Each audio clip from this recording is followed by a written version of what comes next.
Wonderful. Well, on behalf of the Office of Global Engagement, welcome to Global Career Talks. We are joined this afternoon by the following distinguished panelists.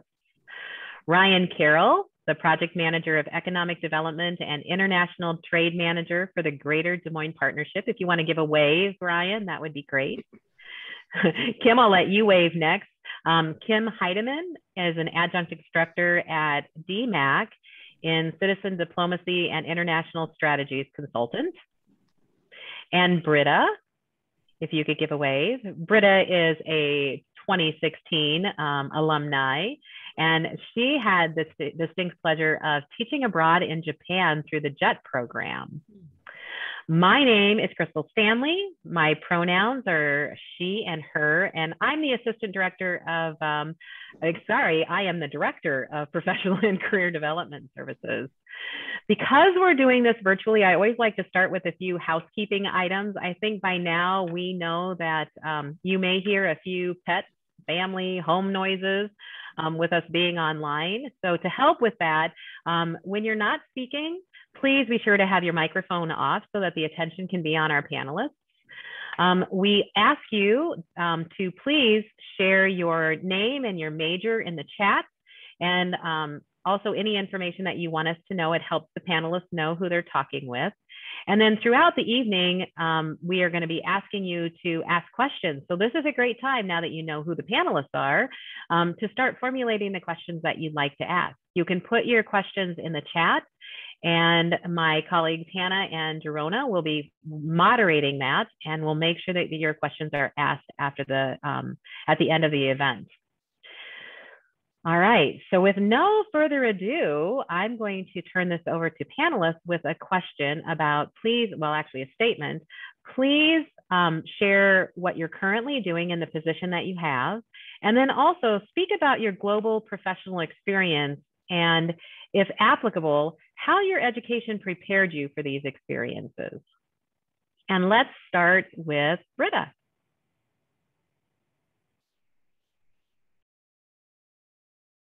Sorry, can you hear me? Okay. Hi, I'm Brita. And so what I'm doing right now is I'm in Minneapolis, and I'm currently studying for my master's in education at the University of Minnesota Twin Cities, and trying to get my teaching licensure. So I'm also doing student teaching at a junior high school in Minneapolis. And so my experience was teaching in Japan for 3 years, which was a wonderful global experience. There was people, my coworkers were not only Japanese, but I had people from Australia, people from the UK, as well as people from all over America and Canada too. So I met so many people and grew so much. And I think Drake had a big part in this, because I started tutoring writing at Drake University in the library, in the writing center. And doing that, I met a lot of the international students who needed help with their English and writing. And that kind of connected me with the international community in Des Moines.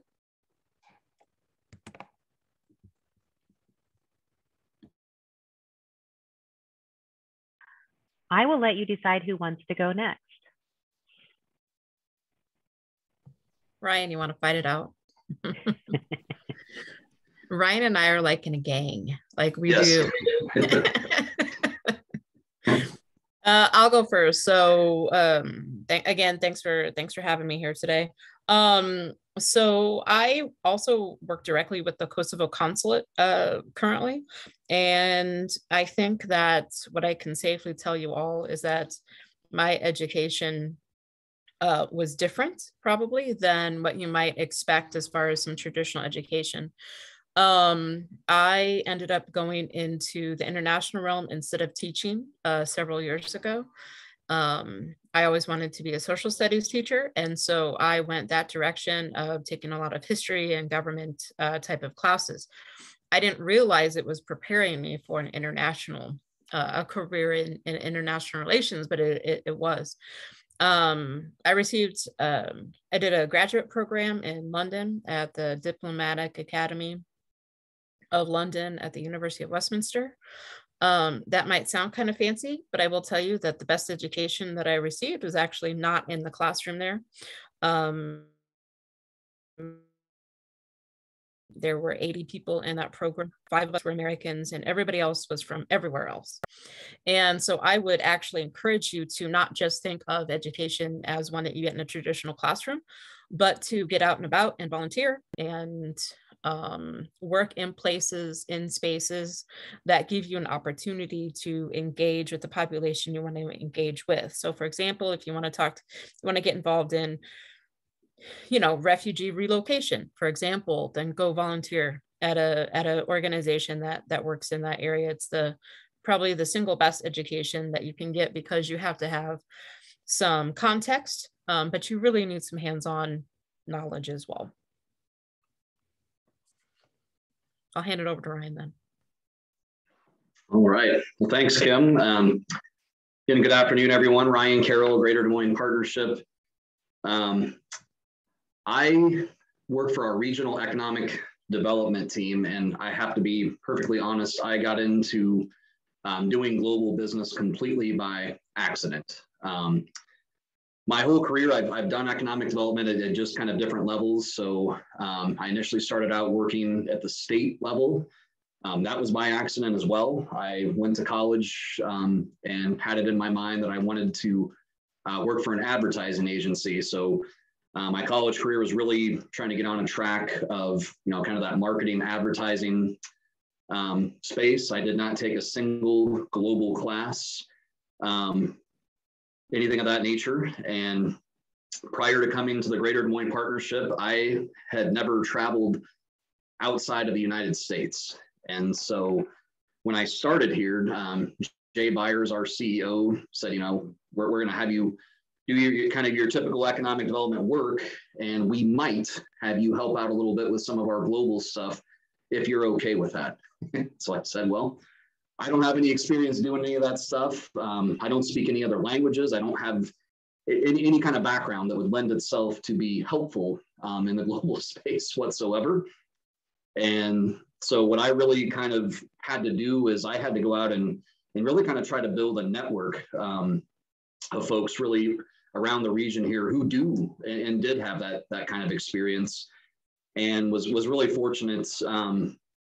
I mentioned I kind of started out doing economic development at the state level. And so I knew some folks who worked in the International Trade Office at the Iowa Economic Development Authority who were extremely helpful that I had prior relationships with.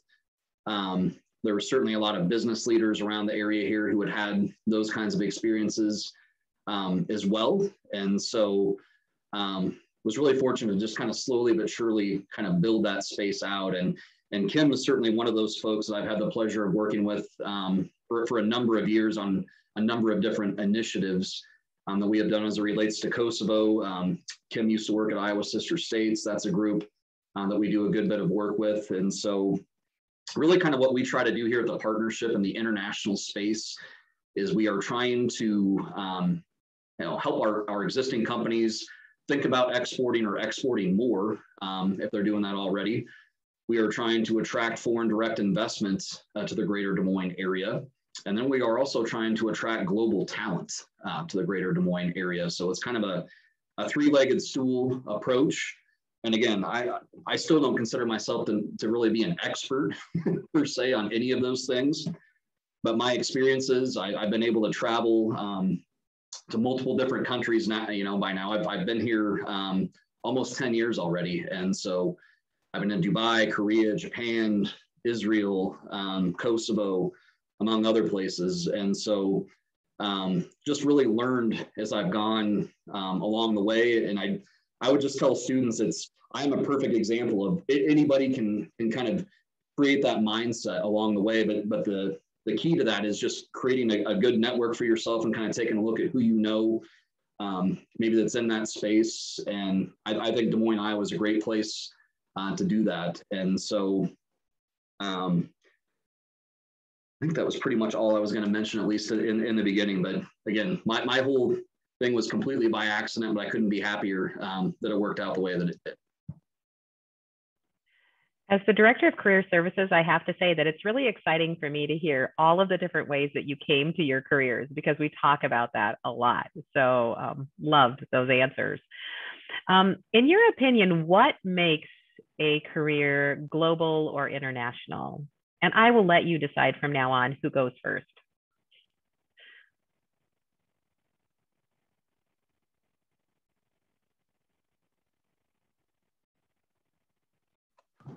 I can start. Go. I think a lot of folks would probably at first blush on that question say, well, it's got to be something where you're traveling internationally, or you're maybe working in a different country on behalf of a U.S. Company or that type of a thing. And I think that's certainly maybe part of it, but I think just kind of based on my experiences, at least, the other part of it too is working with folks who are coming here from other countries who may be interested, whether it's from a business perspective, or I think like our relationship with Kosovo that has multifaceted relationships that are part of that. And so we have a lot of global companies here in the greater Des Moines area, and you can work for, whether it's Chemin Industries, whether it's John Deere, it could be a number of them, where you may have a career where you're maybe involved in, maybe it's exporting things overseas or that type of thing, but you're actually stationed right here in Iowa, and you may never leave Iowa, but yet you're serving a global market. So to me, there's a lot of different ways that you could actually have a global career. And I think a lot of careers, if you sit down and think about it, probably touch the international realm in some way, shape, or form.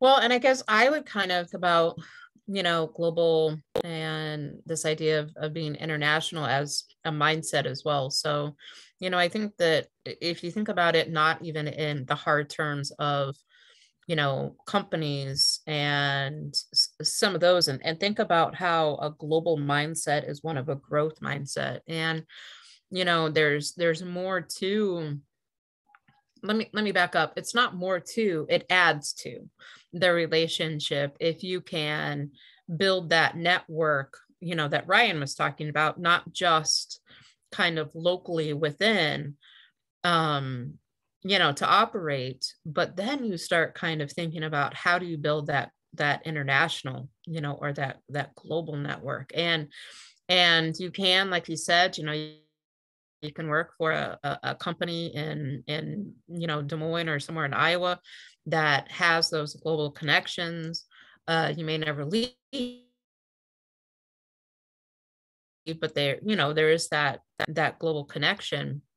But you can also, though, build a network that's global and in nature, and think about how it expands and what being a part of the international community does to build out mindsets and start thinking of changing perspectives and things like that. So I mean, I came from the nonprofit world, which you can probably tell by me saying all of that, because I always felt like I was selling an idea.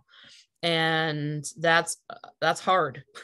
It's hard to sell an idea that you can't always put numbers to. And so I would say that in selling the concept of international relations, you really have to understand that international relations, or even working in the global economy, is working with people. And while you may work within systems, you're going to crash and burn if you don't understand the people. And so it's the cultural aspects and those kinds of things that are really important to also understand when you work in an international relations type of job.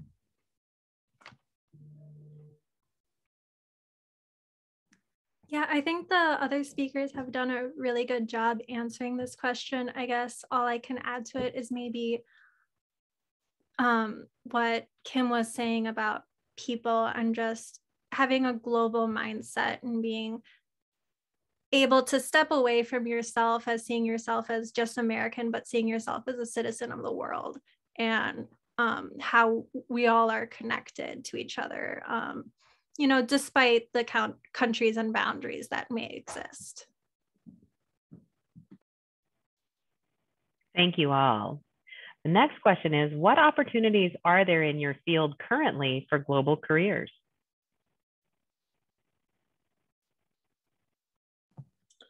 Well, I'll go first. It's not super great. Okay,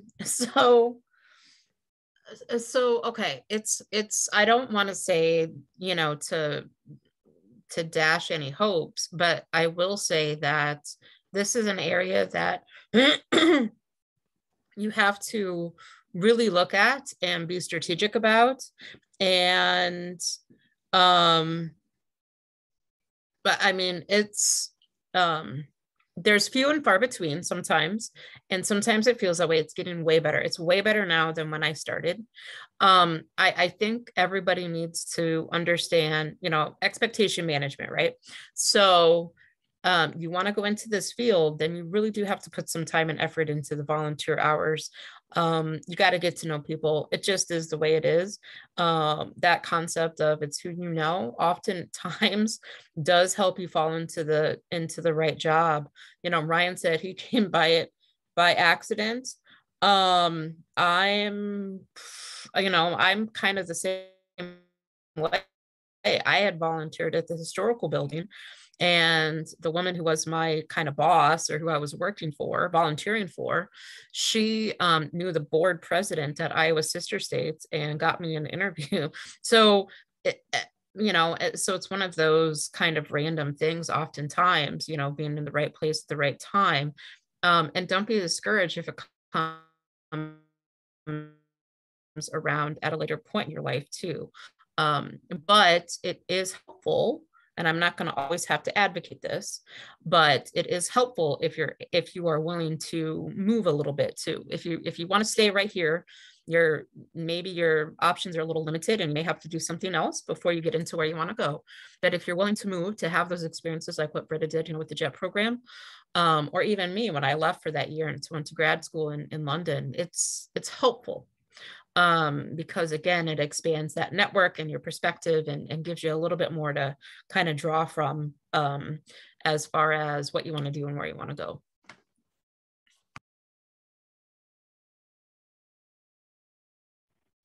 I see nods. Does anybody have anything to add to that? Sure, I can go. So I think education and teaching specifically, there's a lot of opportunities for either exchange programs or careers in education. Specifically, I did the JET program, which was through the Japanese government, recruiting teachers not only from America, but from all around the world. And although I know there's been trouble lately due to the pandemic and just the difficulties that come there, but I know once the borders open up, they're going to be desperate to replace all the teachers that they're missing right now. And I think there's just a lot of opportunities because a lot of countries, America is such a diverse country with a lot of different people living in it. But once you go outside of the world, you can go to countries where there isn't that much diversity. And so they create these special programs to bring in people and share their experiences and their knowledge. And so think about like what places you're interested in and research, like, is there any educational exchange programs? For me, my next step is I want to work at an international school. So I have to get my licensure in my home country to do that first. But after that, I can teach anywhere in the world at an international school. So that's really exciting. But the barrier is a little bit higher rather than just an exchange program. So. And obviously I'm in the economic development field. And so in our field, frankly, at this point, there's not a lot of entities that have enough resources to do things on a global perspective. And so if you're just strictly talking economic development, I mentioned like the International Trade Office of the Iowa Economic Development Authority. So I think, on a state level, I think just about all state offices have some form of an international program. And then our organization is far and away the largest in the state of Iowa. And so it kind of makes sense for us to kind of dabble in that as well. But I guess I would add, like, what I do is sort of similar to like what business development work would be. And so it's important to know your product. And so in my case, it's knowing my community, it's knowing the region, it's knowing my strengths, it's knowing all those different kinds of things that we have to offer here, and being able to sort of translate that to a global audience, which is very difficult. I can tell you it took a lot of blood, sweat, and tears for us to get Des Moines on the map here, just nationally, frankly, going out and selling what a great place this is, and all the things that it has to offer. It's a whole different deal when you're going overseas and trying to get somebody to understand just where in the heck Des Moines, Iowa even is. I always tell them it's right next to Chicago, which most of them know Chicago. But that's been an interesting way to have to kind of go about that. When you have language barriers, you have, we come across barriers all the time with, the metric system as an example. I mean, we deal in, acres and square feet and things of that nature when we're trying to represent properties. We've got currency differences, all kinds of different things that make it interesting. And so in our field, there are opportunities that are out there, but again, I think it's just important to kind of understand what your strengths are in your area, and then also kind of understanding who your potential customer is, and what are those potential parallels or connection points. I think that's where we've had some success. It's making those connections early on that really help kind of grow those opportunities. I will say one more thing, because when Ryan was talking, I was thinking about one thing I would like to encourage everybody is that when you do find your place, find your people and then trust them. One of the best things that we have here in Central Iowa is that we have such a great group of people that do this work and work in kind of different lanes that we can do things kind of on the fly. We don't want to, but sometimes we have to. And it's such a terrific group to work amongst because we all trust each other. So if I say I'm going to do something, if Ryan tells me one time, yep, I'm like, okay, check, that's done. And so I would just encourage you that whatever group you find yourself in, also be a good partner. And be a good partner to that network, and be helpful, and contribute as well as take away. I always feel bad because I feel like I take away more than I contribute, but be genuine in your thankfulness. Make sure that you tell people that you're grateful and mean it. That goes a long ways. So very, very true. Now, Kim touched a little bit on this next question in her previous answer, but what are a few good ways for students and young professionals to get involved in the global or international community in Iowa right now? Right? So as students, how can they get engaged right now? Volunteer. Volunteer, find your thing. There's a whole lot of organizations. Find an internship. If you want to go the, kind of the more corporate route. There's all kinds of different programs. I mean, it just depends on what it is that you're interested in. There's a cultural organization for just about every nationality around. There's celebrations, there's festivals. You could do one-off festivals, but that's the kind of thing that you have to start with. And I will just also say to you, be prepared, because this is hands-on work. This is work. This is not sit back and go take pictures, or be in the pictures, I should say, and then go about your day. You've got to put some time in. That's also the way that you're going to build a network that respects you. So go volunteer, put some hours in, put some grunt work in. And if you do a good job, people will remember you. Yeah, I think volunteering is definitely one of the best ways to get involved. In my case, when I was a student,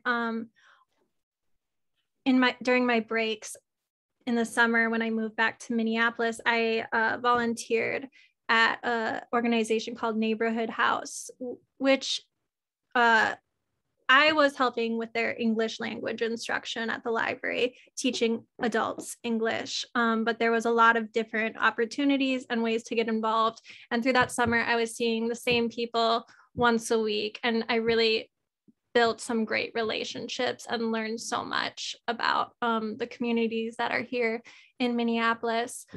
So look for those opportunities wherever you are. If you're home for this in a different place for the summer, or if you're in Des Moines and you want to do something while you're going to school, there's a lot of ways to go about it. So don't think like, oh, just because you're busy during the semester, you can't find space for it, because there's a lot of different ways you can go about it. Yeah, those are all great comments. I don't have much else to add other than I would say if you're looking for opportunities, Kim mentioned there's events and things of that nature. Be sure to check out our website of the partnership. We try to do a good job of at least kind of promoting different things that are going on around the community from that perspective. And then completely agree with the volunteering. There's a lot of churches too that sometimes do things, internationally, where they're going to different countries and helping and do things of that nature, which can be a good way to kind of get some experience. And then, Kim mentioned internships as well. And I think that's a great way, from that corporate perspective, like she said, to kind of get a foot in the door and just have your expectations tempered in that perspective. I mean, the odds of an intern being sent overseas to do work, I mean, a lot of companies probably aren't going to do that as much as fun as that would be. But I think you just get an understanding of global companies and their culture and how they operate. And it can be certainly different than how a business who just focuses here domestically operates. And so I think you can kind of glean some things from just working for a global company and kind of getting an understanding of how they do things. This is my opportunity to put in a plug. So every internship that we are aware of in professional and career development services is posted on Handshake. So don't forget to check Handshake to see if there are any internships out there that you're interested in. And if you find one on your own, it's a great opportunity for us to build a relationship with that employer. So please let us know about it so that we can start building pipelines for more of our students to get more experience. It's also a great time to put in a plug for our Community Engaged Learning Office. They have great connections for volunteer opportunities in the Des Moines metro area. So if you're looking for that volunteer opportunity, there are resources available to you. So those are a couple that you might not have thought of. Thank you. This has been amazing, and I'm learning things. So this is really helpful to me. My question now is going to be that dreaded question that everyone is talking about, the whole COVID-19, right? So how might COVID-19 impact the global career opportunities available to our graduates, both those that will be graduating very soon and maybe just a little ways down the road?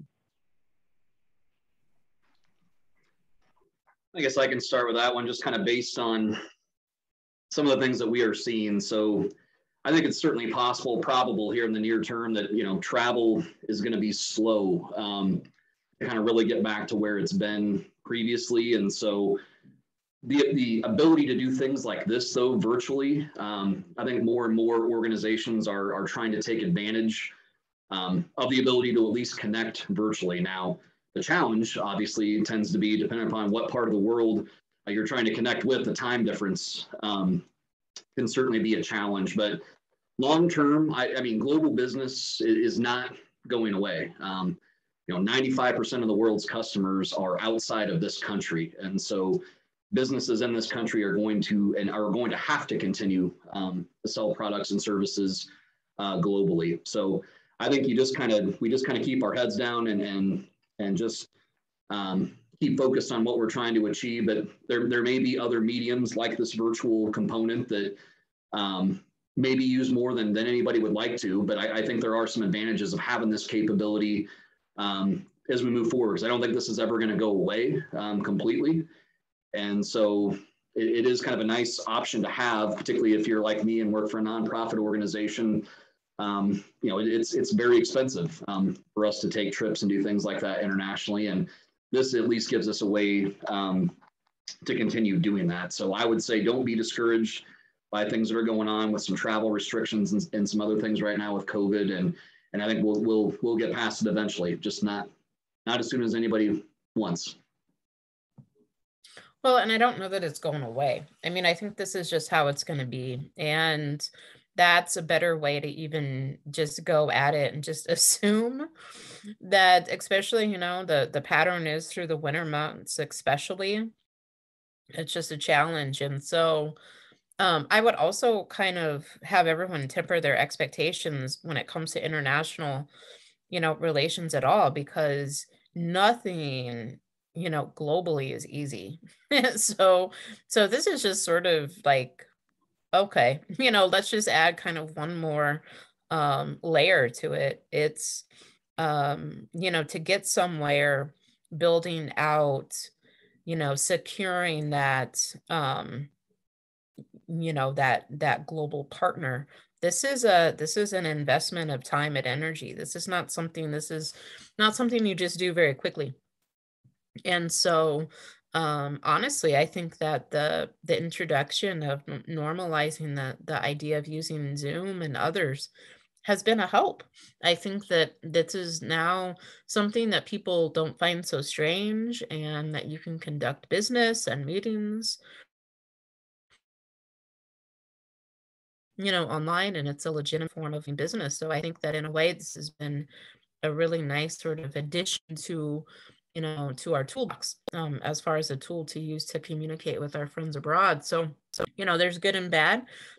Boy, it's ruined a lot of significant travel, in my world, and it is what it is. You kind of move on and find a workaround. And so that's just sort of, what you got to do. Yeah, I think as far as my field of education goes, with the travel restrictions, it's really hard right now. Japan is still closed to most people. So I think, keep your possibilities open, keep reading the news, keep searching for things, because things are changing so quickly. Like, next month, the opportunities might be completely different than right now. And then as far as being open to digital opportunities, maybe your dream right now isn't available. You just can't do it. You can't go abroad.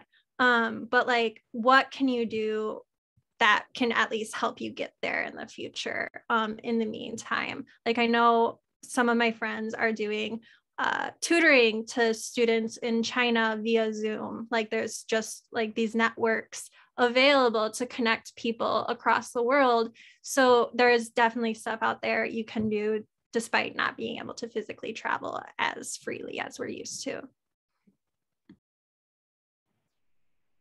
Thank you. I have one last question. So this is the time, people that are in attendance, to start formulating your brilliant questions for the speakers. So my last question is, what is your one best piece of advice to our students who are interested in pursuing a global career? And it doesn't have to be one. You can make it a whole bunch of best advice, but your best advice.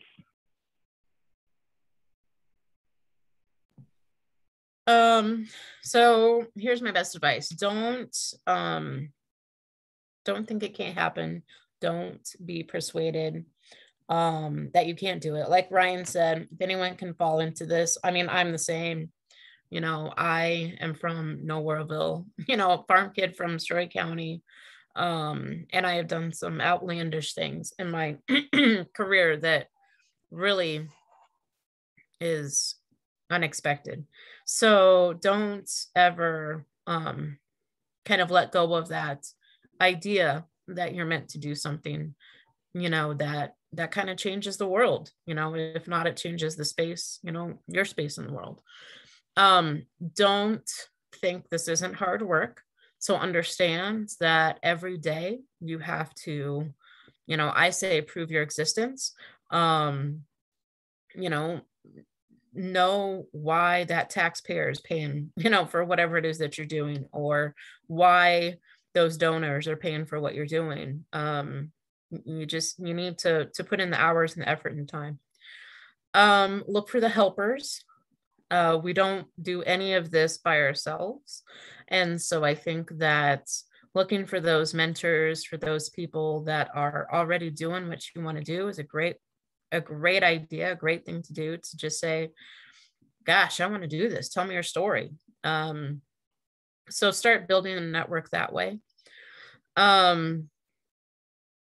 Don't be so, you know, it's easy, I think, at a point in your life to be black and white on things. That's not how international work is. It's pretty gray. You have to, you know, bend, you have to be flexible, you have to be patient, you have to have all your work go down the tubes in a minute, or you get told the president of a country is showing up in 2 days. I mean, this is kind of how it goes.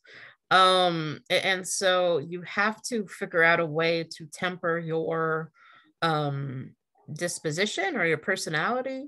You're not going to last long if you get worked up. So you have to learn to be patient. Because it, like I said, and oh my gosh, Ryan could tell you how we just went through this last couple weeks. The day of events, you're like, what? Like, I didn't see that one coming. And you just have to work through it. So some of that, but also I would also encourage you to work in this space because we need you. We need thoughtful, you know, people that come into this area that want to do good work, that want to make connections internationally, because that's where it's at. That's what we need. And for any of you women out there, I'll make a bigger plug, because we are woefully underserved and underrepresented when it comes to females that do this work.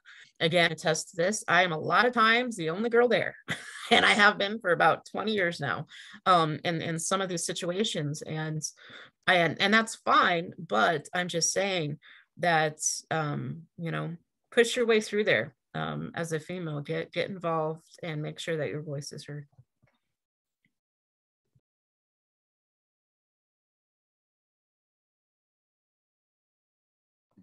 I think I can just echo what Kim was talking about, building a network and just building relationships with people, being curious, reaching out, learning more. A lot of the things I did were found through people, not like internet searches. So just really getting to know people.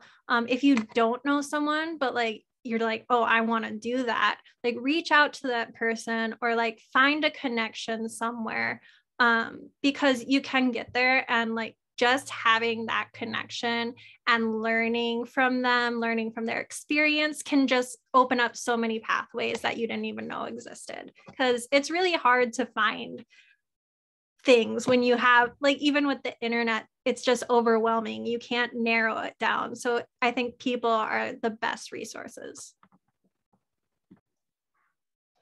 Yep, I completely agree. So that again, network is hugely important.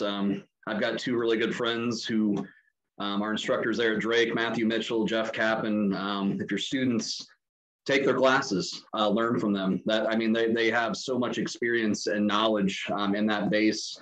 Those are two people that I was fortunate enough to come across kind of early in my time in doing the international things that helped build that network. So other things that come to mind is just, you know, start thinking more globally, just in general, be more culturally aware of other folks. I mean, if you're a student at Drake, you've got international students right there on your campus. I mean, engage with them, interact with them, learn about them, find out more about their experiences, that type of thing. I think sometimes as Americans, we just kind of get locked into doing what we do. day by day. This country does things, everybody wants something right now, especially in business. And I'm going to tell you, it does not work that way, frankly, anywhere else in the world. And Kim kind of touched on this. You got to be patient. It takes time. It takes development of relationships, trust, those types of things. You got to be flexible. That Kim kind of touched on that too. Things are going to go awry sometimes in any sort of global career. But I just think the more interaction with folks who are from other countries that you can do, particularly given the opportunity that you have there as students, I would just, that's a great way for you to just learn more about their experiences. What do they think of the U.S.? I always like asking folks, like, what do they think of Americans? And the answers are not surprising, and they're usually not wrong. But I just think those are key things that you can do. And for if you ever have an opportunity to travel and overseas, I know that's probably not going to be possible with the pandemic here, maybe in the near term. But if you get that opportunity, absolutely do it. I mean, get out and experience things every opportunity that you get, and you're just going to learn so much from that. And as somebody who's been to multiple continents, it's just amazing how much different each culture is, but yet how we're all kind of the same at the same time. It's a really fascinating thing. So but yeah, that network is huge. I love it when panelists say what I want them to say. So thank you all. I appreciate that. Speaking of opportunities to be able to connect with international students here on campus, Hannah, is an international night coming up very soon? It is. It is coming up on Saturday. So Saturday, November 20th. I believe tickets are still being sold at the early bird rate through tomorrow. $5 tickets, and then the event is, I think, 4:30 to 8 on campus. So there is going to be a great opportunity to meet with our international students, learn about their home cultures and kind of what they're up to at Drake. And it's a really fun event because it really showcases what that culture is like through food and entertainment and all kinds of great things. So definitely a must go to event. I'm planning to take my grandson, so super excited about that. All right, so now you've heard all of my questions and all of my prompts on things that you can do, but more importantly, you've heard all of the amazing things that our panelists have to say. It's time now for questions from the audience. Are there any questions? I have not been monitoring the chat. Are there any out there?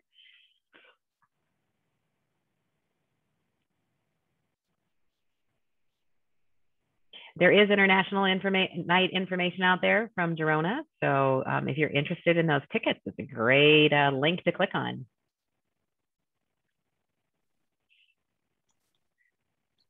I had a question submitted to me via email from someone who wasn't able to attend, but I'm going to report back.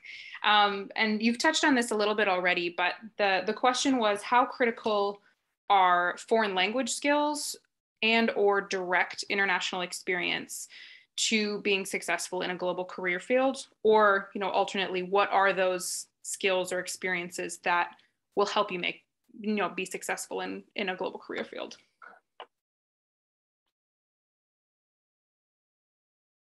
I can speak a little bit about languages. So I think a lot of people who do the JET program and go to Japan find out after they start taking Japanese at Drake, for example. But for me, I was the other way around. I just wanted to teach abroad, and then I discovered the JET program. And during my last semester at Drake, I took 1 semester of Japanese, and there was no Japanese requirement, but I just did that because I wanted something. Because if you are going to be traveling, just knowing a little bit of the language can do so much to help you. Even just so you can say thank you and show them that you care enough to learn that. So, take on what you can take on, and everyone's different. But I do think kind of putting in that effort to show that you're just as interested in them and their language and their culture is really important, because it's really easy to just think, oh, everyone speaks English. Oh, everyone does things the way I do them. But you learn so quickly that that's not the case.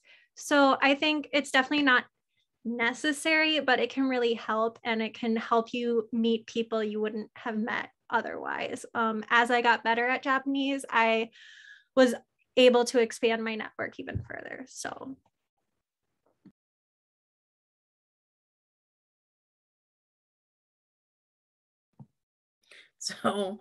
I am terrible at foreign language. So I will tell you that up front. So Brita, good job you. Because I have tried and I have failed. So it worked out though for me because it gave me a minute to not talk. So, you know, sometimes having people have their own kind of bubble, which is their own language, means that I was purposely out of it. So they could kind of discuss, right? Because the things that we kind of forget about is that you know, there's context to things that they need, right? So if you're in a meeting about, I don't know, whatever it is, while it seems very straightforward to us, right? You've got a whole group of people that have to, number one, think about it and translate it, right, internally, you know, and then they have to think, okay, how would this ever work at home? And gosh, I would like my colleagues' point of view on this, right? So let them, you know what I mean? Like don't get involved in that. You don't have to be that, you know.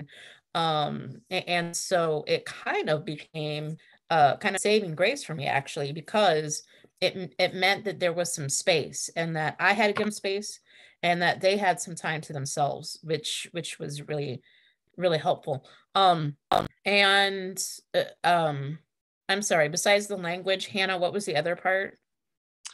Direct international experience. Oh, yeah. So get your hands dirty, ladies and gentlemen. So make sure that you do get involved. So we've talked a lot about this, volunteering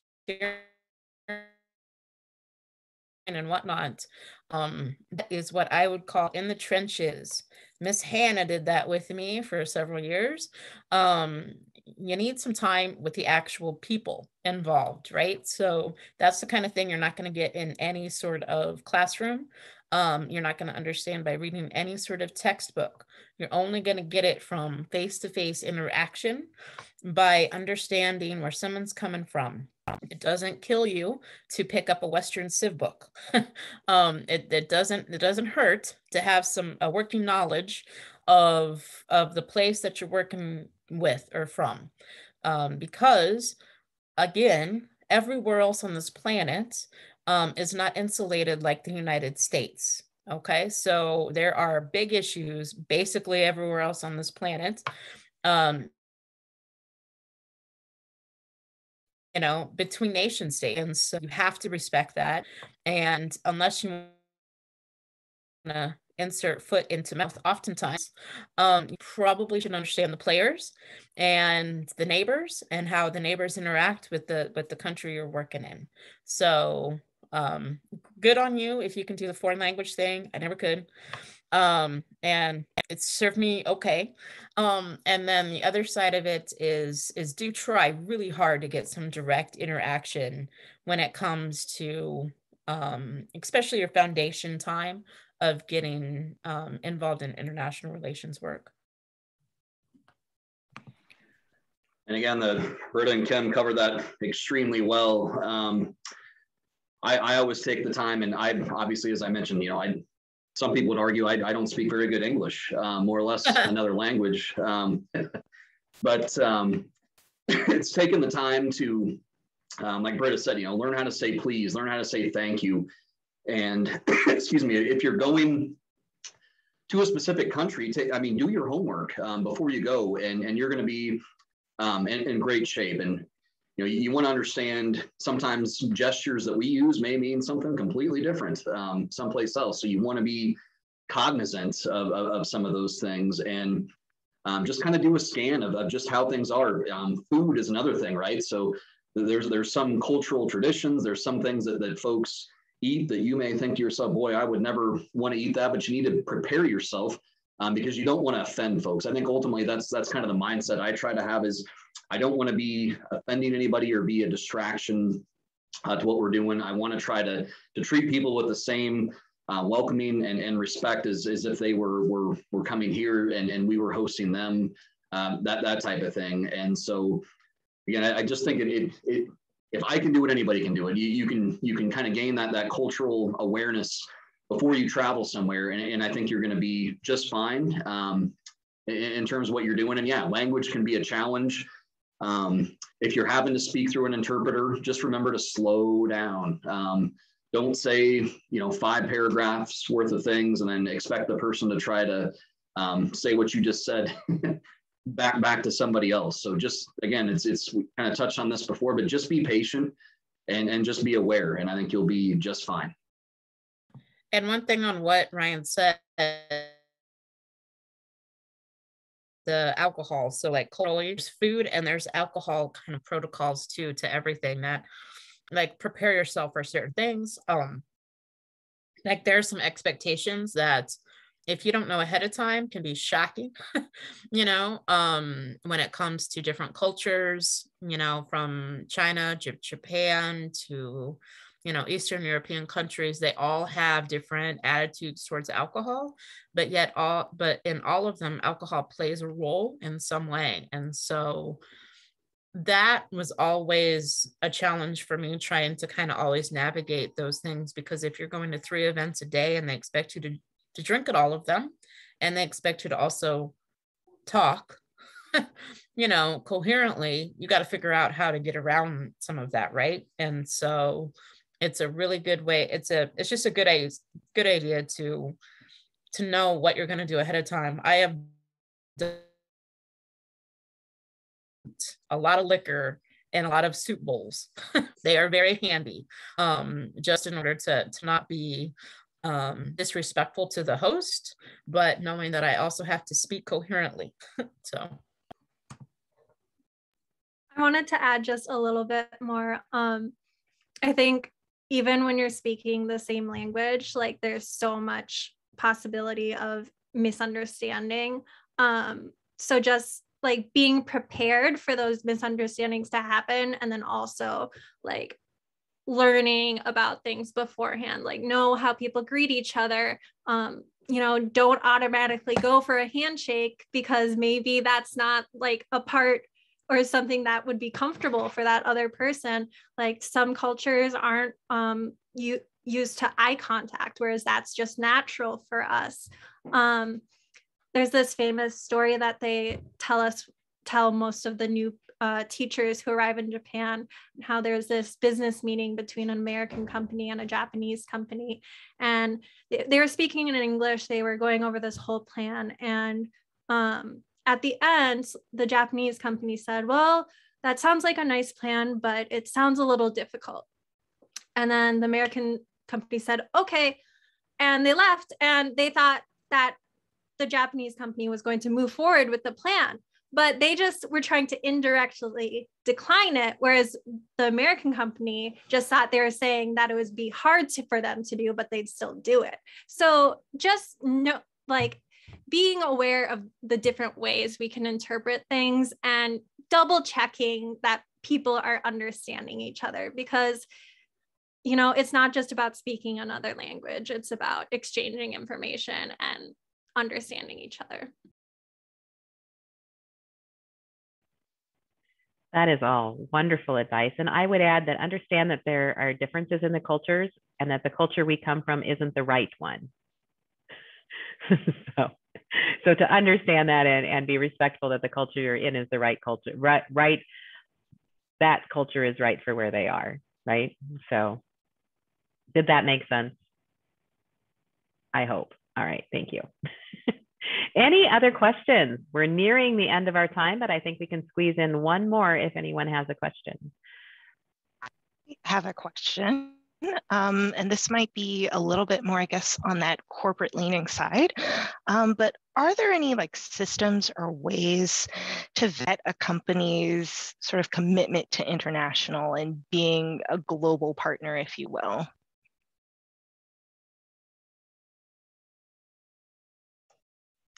That's a great question. So you're asking, like, if you're trying to do business with somebody overseas, like trying to find out whether or not they're like basically a legitimate entity? Yeah, so like, I guess from that student perspective, if I'm wanting to join a company, or if I'm looking into a government program and maybe thinking about taking those avenues, like how do I kind of see if is this legitimate? Is this gonna kind of help me make those steps that I want to in the future?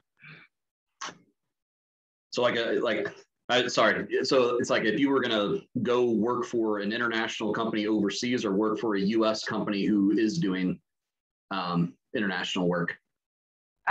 If you have perspective, both. I think certainly, there's a lot of resources for U.S. Businesses that you can dig into and get a pretty good sense. I can kind of speak to a little bit, just at least in my experience with some businesses locally who are looking to export overseas. And so it's extremely important to find a good partner or a good relationship in an international company. And there's some resources out there. I mentioned the Iowa Economic Development Authority they have international trade offices that are located in several different countries overseas that can sort of help vet that information out, right? Is this a good potential business partner? The U.S. Commercial Service kind of does some similar things from that standpoint as well. I've in the nonprofit space, so I've never done direct business with anybody overseas, but I've certainly heard stories of where companies or individuals have been burned, right? So it's like you're selling a product to somebody internationally, and then all of a sudden they decide that they're not going to pay you.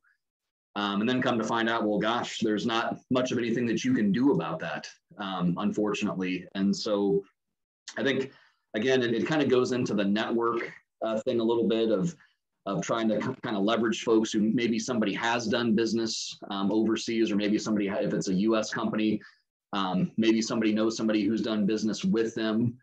I think those are always the best ways to kind of try to hopefully figure that out, is just, again, that networking perspective.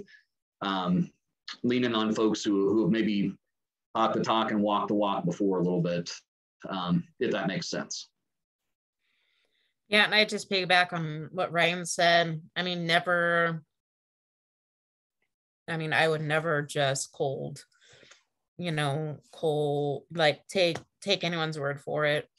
When it comes to international kind of corporate work or anything in nonprofit, especially not nonprofit. Our good friends in the FBI will tell you that is essentially one of the best ways that people who have, negative intentions actually come to this country is through nonprofits, because they go under the radar a bit. So and to my knowledge, you have to be very selective on your countries if you're just going to go work there without a visa. So usually the way to do that is that you have to work either at a company here that will then help you with that visa, because if you go abroad, just saying, okay, I'm showing up here and I want to work here, you better be in a very, very, very US friendly country. And, I'm thinking of Kosovo, right? Which is like one of the most US friendly countries on the planet. And even they have some things that you have to work through. You have to have valid employment. You have to have a place to live. And then most places also require, a certain amount in your bank account. This isn't much different than, if you plan to study abroad. Basically, this idea that if you say you're going to be here on this visa, you're going to stay, and then you're not going to just run away and go somewhere else. It's the same thing that the U.S. does to international, visitors that come here. So at least to my knowledge, I think that in order for you to actually work abroad in a corporate setting, you either have to work for a company first, and then they sponsor that, visa to go abroad, or you better have a network that's pretty pretty savvy and navigating some of those visa issues, because I don't know of a country that would not have some of those kinds of things in place that you would have to work through at some point. You know, if you want to legitimately get paid. I lived in London and I couldn't even get a job, and I could only get paid under the table, because even in London, you know, because I didn't have a visa. I wasn't there on a work visa. So.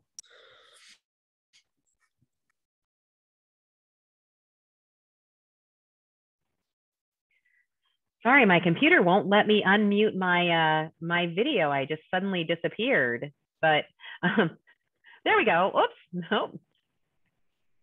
Well, we'll just leave my video muted, but I wanted to say thank you. It looks as though we've come to the end of our time, but thank you all, panel. It would be great if everyone could join me in a round of applause for our amazing panel tonight. You did a great job. I learned a tremendous amount, and I'm sure that others did as well. I'm going to hand it back to Hannah to see if she has any closing comments. I don't think I have any other closing comments, except another big thank you for the panelists. We really appreciate you taking the time out this evening to answer all of our questions, and we'll definitely be sharing this out with some more students. So I'll be in touch if we have anything to follow up with. But again, I really appreciate you taking the time. Thank you. Thanks, everyone. Thanks so much. Yeah, thank you. See ya. Have a good evening. Bye.